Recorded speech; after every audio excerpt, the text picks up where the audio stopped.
Hello friends, నేను మీ TKR sports Telugu channel.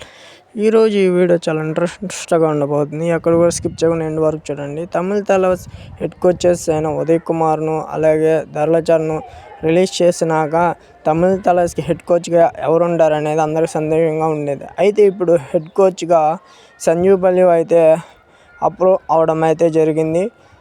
ఇతన్ని తీసుకోవడం తమిళ తలవాస్కి గోల్డెన్ చాయిస్ అనేది చెప్పాలి. ఎందుకంటే ఇతను సంజీవ్ బల్లి యంగ్ ప్లేయర్స్ను తీయడంలోనూ అదేవిధంగా టీంను ప్లేయర్స్కి తీసుకెళ్ళడంలోనూ మహాదిట్ట.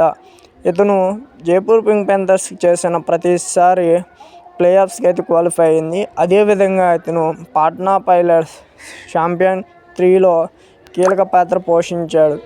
అదేవిధంగా జైపూర్ పింక్ ప్యాంథర్స్ సీజన్ 9లో కప్ సాధించడంలోనూ ఇతడి పాత్ర ఎక్కువ ఉంది.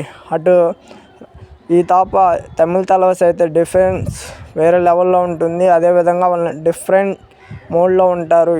ఖచ్చితంగా తమిళ తలవాస్ లాస్ట్ సీజన్ 10లో ఎలాగైతే ప్లేఆఫ్స్ క్వాలిఫై అయ్యారో అదేవిధంగా రాబోయే సీజన్లో తప్పకుండా క్వాలిఫై అవుతారని మనం అనుకోవచ్చు. ఎందుకంటే సంజీవ్ బల్లియన్ యంగ్ ప్లేయర్స్ను ముందుకు ప్రోత్సహిస్తారు.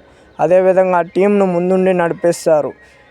ఆ విధంగా టీంను బాగా ముందుండి నడిపిస్తారని మనం చెప్పగలుగుతాం.